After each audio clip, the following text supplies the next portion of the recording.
Hello my dear students, मैं मनीष चावड़ा आज आपके सामने वापस एक नया टॉपिक लेके आया हूँ रिवीजन के लिए। मेरे इस टॉपिक की जो खासियत होगी कि इस वीडियो के अंदर मैं आपको केवल और केवल इम्पोर्टेंट क्वेश्चन डिस्कस करूंगा। वो क्वेश्चन बताऊंगा जो आपके 2023 बोर्ड के अंदर बेटा एट इट इज आपको मिलेंगे, इन टॉपिक से मिलेंगे। इनके अलावा आपको कुछ भी पढ़ने की जरूरत नहीं। अगर ये टॉपिक आपने कवर कर लिए तो 101% सारे क्वेश्चन जो हो गए वो आपको इसी टॉपिक और इन पॉइंट्स में ही मिलेंगे। तो अपना जो टॉपिक ले रहे हैं next, dual nature of radiation and matter, या विकिरण एवं द्रव्य की द्वैत प्रकृति, ये अपन टॉपिक डिस्कस करेंगे। इस चैप्टर में जो अपने पास दो टॉपिक डिस्कस होंगे वो है photoelectric effect and matter wave. Photoelectric effect and matter wave, इन दो टॉपिक को डिस्कस करेंगे और इन दो टॉपिक्स में से ही क्वेश्चंस बनते हैं बेटा। इन दो टॉपिक्स में से ही क्वेश्चंस बनते हैं बेटा। तो इस चैप्टर के अंदर फोटो इलेक्ट्रिक इफेक्ट में अंदर जो पहला क्वेश्चन जो बनता है इंपॉर्टेंट, जो हर बार आता है, मतलब हर बार आता है, वो है बेटा डेफिनेशंस। और डेफिनेशंस बेटा ये 5 डेफिनेशंस है। इन 5 डेफिनेशंस में मैक्सिममली जो है 2 डेफिनेशन जो है, 2 परिभाषाएं जो है हमेशा पूछी जाती है बेटा। एक है प्रकाश विद्युत प्रभाव, फोटो इलेक्ट्रिक इफेक्ट क्या होता है, परिभाषित कीजिए। दूसरा आता है कार्यफलन, वर्क फंक्शन। तीसरा जो है दहली आवर्ती या विशिष्ट आवर्ती भी बोलते हैं इसको, या फिर threshold frequency. Next 4th number जो है दहली तरंगदैर्ध्य या थ्रेशोल्ड वेवलेंथ, दहली तरंगदैर्ध्य या थ्रेशोल्ड वेवलेंथ। और लास्ट जो है बेटा वो है निरोधी विभव, स्टॉपिंग पोटेंशियल या कट ऑफ पोटेंशियल। तो यहां पर जो मेन फोटो इलेक्ट्रिक इफेक्ट में से जो डेफिनेशंस बनती थी बेटा वो आपके सामने है। Photoelectric effect, work function, threshold frequency, threshold wavelength और निरोधी विभव, मतलब कट ऑफ पोटेंशियल या स्टॉपिंग पोटेंशियल। इन डेफिनेशंस को आप याद कर लें बेटा, इनके फॉर्मूले थोड़े से देख लें। 101% 2 डेफिनेशंस आएगी और 1 मार्क्स के आएंगे, तो 2 मार्क्स सीधे सीधे आपके यहाँ कवर होंगे बेटा। Okay, clear. नेक्स्ट क्वेश्चन जो है अपना उसको देखें। Next, Einstein photo electric equation. ऐसा कोई ईयर नहीं जाता है बेटा जब बोर्ड इस पे क्वेश्चन नहीं पूछती है बेटा। अब क्वेश्चन पूछने का पैटर्न जो है वो डिफरेंट हो सकता है, अलग अलग हो सकता है। इस पे थ्योरेटिकल क्वेश्चन, न्यूमेरिकल क्वेश्चन दोनों ही बन सकते हैं। जैसे आइंस्टीन की फोटो इलेक्ट्रिक इक्वेशन, इसके ऊपर जनरली जो है 1 नंबर का क्वेश्चन बनेगा, तो उसके अंदर सिंपल सा कॉन्सेप्ट पूछा जाएगा आपको, फोटो इलेक्ट्रिक इक्वेशन लिखे या निम्न में से फोटो इलेक्ट्रिक इक्वेशन है, आइंस्टीन की फोटो इलेक्ट्रिक इक्वेशन है। या फिर इसी बेस पर न्यूमेरिकल क्वेश्चन भी डिस्कस किया जाता है, वो अपन आगे डिस्कस करेंगे। पर हाँ बेटा, तो आइंस्टीन की फोटो इलेक्ट्रिक इक्वेशन के ऊपर जो डिफरेंट टाइप्स के क्वेश्चंस बन सकते हैं, अगर 1 मार्क्स के देखें या 2 मार्क्स के देखें, तो उसके अंदर फर्स्ट क्वेश्चन बन सकता है equation of photo electric equation.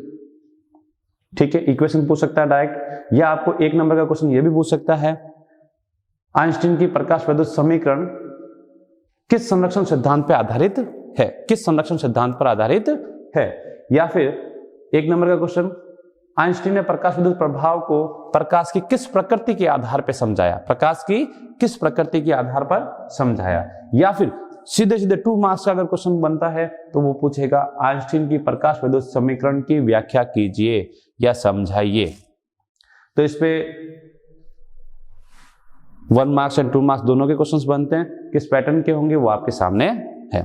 Next जो क्वेश्चन बनता है इसमें, अगला जो फोटो इलेक्ट्रिक इफेक्ट का जो तीसरा क्वेश्चन जो बनता है, तीसरी वैरायटी जो बनती है, वो आएगा तो इसी लैंग्वेज में आएगा, इसी पैटर्न पे आएगा, फिक्स है।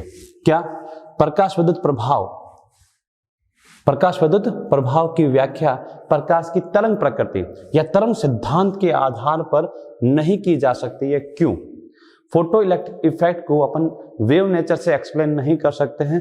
क्यों? इसके ऊपर जो है बेटा क्वेश्चंस पूछा जाता है। और यहां पर सीधा सीधा बता दूं बेटा, इसमें कम से कम 2 कारण, 2 पॉइंट्स आपको लिखने होते हैं और नो डाउट ये 2 मार्क्स का क्वेश्चन बनता है, 2 अंकों का जो है क्वेश्चंस बनता है।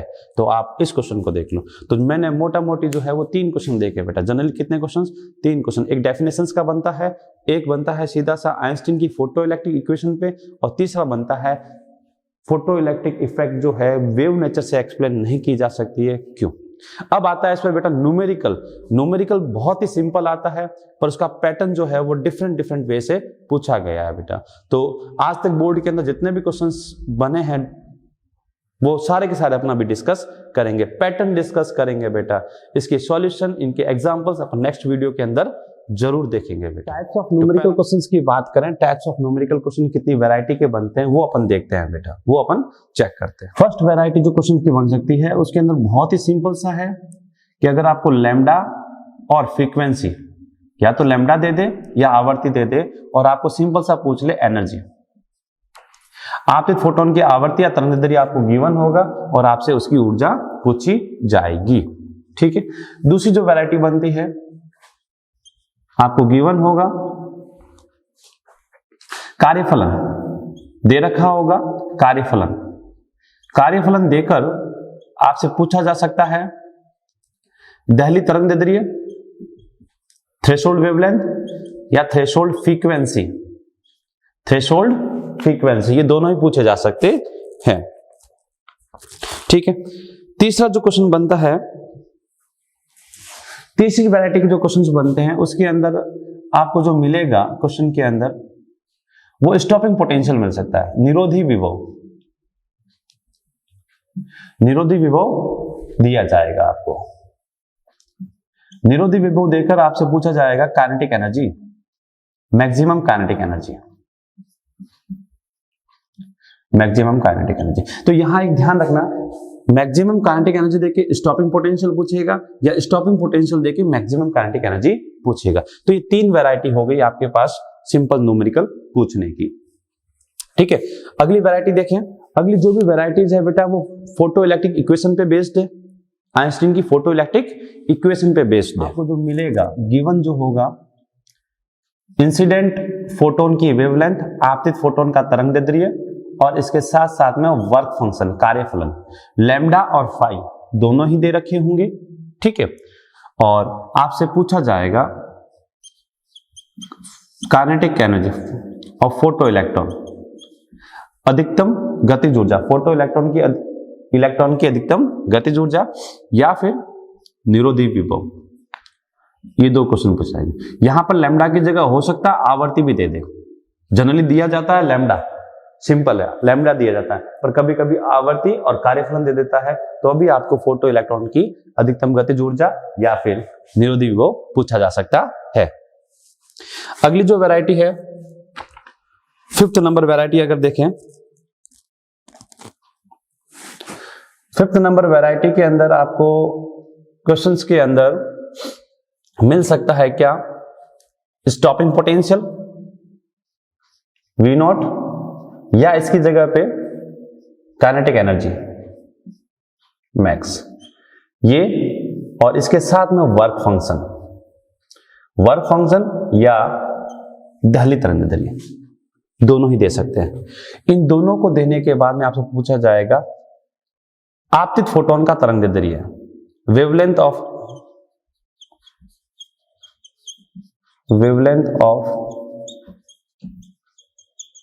Incident photon, wavelength of incident photon. तो अधिकतम गतिज ऊर्जा, फोटो इलेक्ट्रॉन की अधिकतम गतिज ऊर्जा, या निरोधी विभव दे रखा होगा, या फिर कार्यफलन या दहली तरंगदैर्घ्य दे रखा होगा, और आपसे पूछा जाएगा आपतित फोटोन का तरंगदैर्घ्य, आपतित फोटोन का तरंगदैर्घ्य पूछा जाएगा। ठीक है। नेक्स्ट वैरायटी पे अगर अपन देखें, नेक्स्ट वैरायटी जो है केवल और केवल कंपेरिजेबल आ सकती है। जैसे आपको दे दिया given phi A and phi B, दो अलग अलग मटेरियल के लिए, दो अलग अलग मटेरियल के लिए आपको कार्यफलन दे रखे होंगे, कार्यफलन दे रखे होंगे, और इंसिडेंट फोटोन दे रखा होगा, इंसिडेंट फोटोन का तरंगदैर्घ्य। ठीक है। आपतित फोटोन का तरंगदैर्घ्य दे रखा होगा, आपसे पूछा जाएगा, क्या पूछा जाएगा, फोटो इलेक्ट्रॉन का उत्सर्जन कौन करेगा, ए और बी, ए और बी में से फोटो इलेक्ट्रॉन का इमिशन कौन करेगा, इस प्रकार से भी क्वेश्चन बनता है। या तो इसमें आपको दोनों के कार्यफलन देंगे या फिर आपको इनके दहली तरंगदैर्घ्य भी दिए जा सकते हैं। कंपैरिजन में दहली तरंगदैर्घ्य भी दिए जा सकते हैं और आपतित फोटोन का तरंगदैर्घ्य आपको गिवन होगा, तो उसके बेस पे आपको चेक करना होगा कि ए या बी में से फोटो इलेक्ट्रिक इमिशन किस में से होगा। ये फोटो इलेक्ट्रिक इफेक्ट के ऊपर बेस्ड जो है 3 टाइप के थ्योरेटिकल क्वेश्चंस और ये मैंने बताया 5 से 6 प्रकार के न्यूमेरिकल क्वेश्चंस। कॉन्सेप्ट एक ही है, अलग अलग क्या देके क्या पूछा जाएगा वो सब अपन ने डिस्कस कर लिया। अब इसी चैप्टर का एक टॉपिक और रहता है मैटर वेव। उस मैटर वेव में भी बेटा 2 बेसिक क्वेश्चन बनते हैं थ्योरेटिकल के और एक न्यूमेरिकल वैरायटी बनती है, पर उसको भी डिफरेंट वे से पूछा जाता है, तो वो भी अपन अभी डिस्कस करेंगे। क्वेश्चंस बताऊंगा मैं आपको, कंप्लीट उसी वैरायटी का क्वेश्चन आएगा, पर आपको हैंडल करना सीखना है, क्योंकि एग्जाम के अंदर किस टाइप से क्वेश्चन पूछा जाएगा पता नहीं बेटा। वैरायटी ये रहेगी, पैटर्न ये रहेगा, इन पैटर्न में से कौन सा क्वेश्चन आएगा, जो भी आए आप हमेशा तैयार रहोगे, क्योंकि आपने प्रैक्टिस या प्रयास कर रखा है बेटा। तो बेटा इसी चैप्टर के अंदर जो एक नेक्स्ट मैटर वेव टॉपिक जो चलता है, मैटर वेव द्रव्य तरंग, उसके ऊपर जो क्वेश्चंस है 3 क्वेश्चंस बनते हैं बेटा, 3 ही टॉपिक है, ठीक है। किस टाइप के क्वेश्चंस बनते हैं वो तीनों ही अपन अभी डिस्कस करेंगे कि किस टाइप के क्वेश्चंस बनते हैं, और उसी को आप तैयार करें बोर्ड के अंदर 2023 के अंदर यही क्वेश्चन आपको देखने को मिलेंगे। इस मैटर वेव में जो क्वेश्चंस बनते हैं बेटा वो 3 ही टॉपिक 3 क्वेश्चंस बनते हैं। फर्स्ट जो है de Broglie hypothesis, de Broglie परिकल्पना। 1 नंबर का सवाल आता है बेटा, डी ब्रॉगली परिकल्पना को परिभाषित कीजिए, लिखिए। ये ध्यान रखना डी ब्रॉगली परिकल्पना के साथ साथ इसका जो रिलेशन है, इसका जो फॉर्मूला है वो भी आपको साथ में लिखना होता है बेटा। 1 नंबर का क्वेश्चन आपको पूछा जाता है। दूसरा आता है बेटा डेविसन जर्मर एक्सपेरिमेंट पे। डेविसन जर्मर एक्सपेरिमेंट कभी भी आज तक बेटा डेविसन एंड जर्मर एक्सपेरिमेंट जो है एक साथ ब्रीफ के अंदर नहीं पूछा गया है बेटा, कंप्लीटली जो है इसका विवरण नहीं पूछा गया। इसमें अलग अलग क्वेश्चंस जो है वो बनते हैं। तो डेविसन जर्मर एक्सपेरिमेंट पे जो क्वेश्चंस बनते हैं वो देखो क्या आता है। तो जो सेकंड क्वेश्चंस बनता है उसके अंदर सिंपल सा डेविसन जर्मर एक्सपेरिमेंट कभी भी डिटेल के अंदर नहीं पूछा गया, इसके सब क्वेश्चंस बनते हैं। सब क्वेश्चंस के अंदर देखा जाए तो या तो इसका नामांकित चित्र पूछा जाता है, डायग्राम पूछा जाता है, या इसका एम उद्देश्य क्या था वो पूछा जाता है।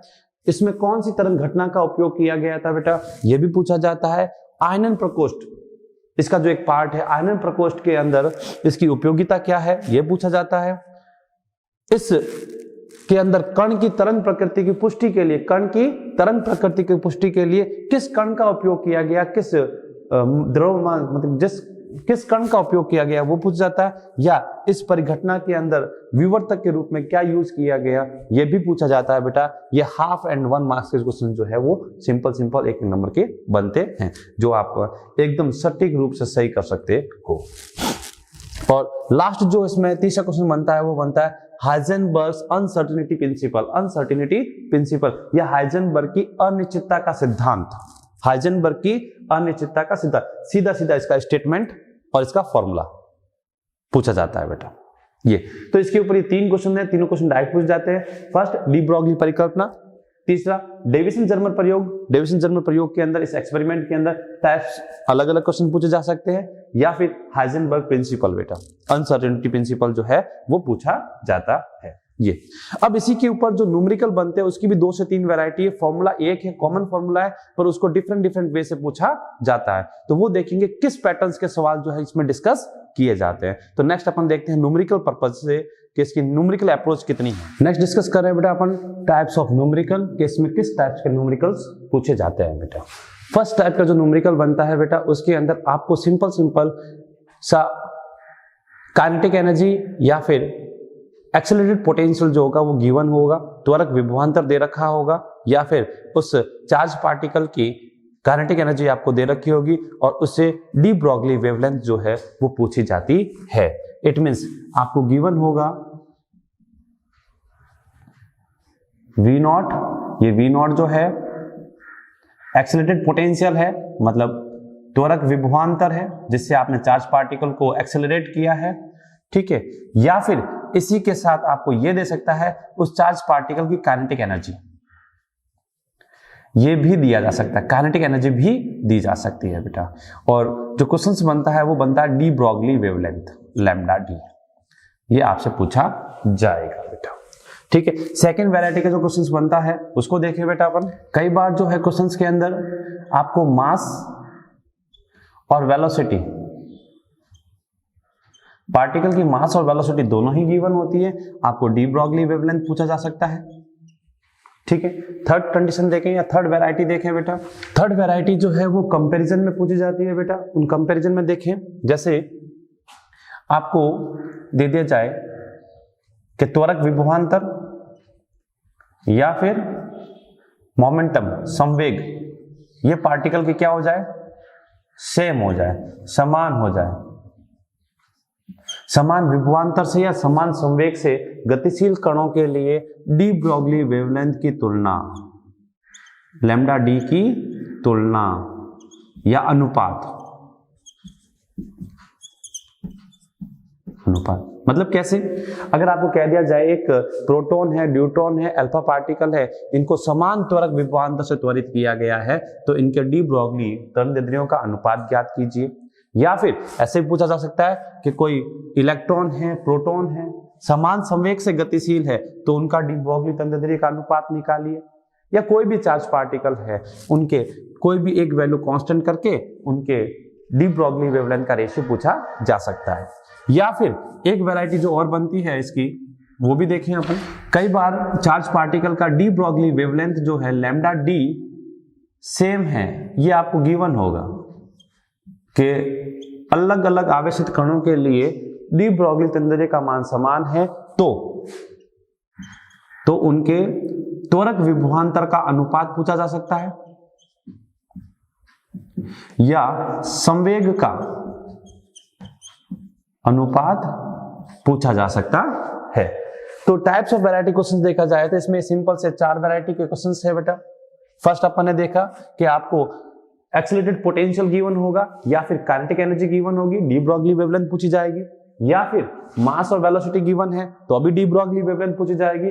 या कंपैरिजन में देखा जाए तो या फिर आपको त्वरक विभवांतर मतलब एक्सीलरेटेड पोटेंशियल और संवेग के बारे में कहा जाए कि उनकी वैल्यू अगर समान है तो डी ब्रॉगली वेवलेंथ की तुलना कीजिए।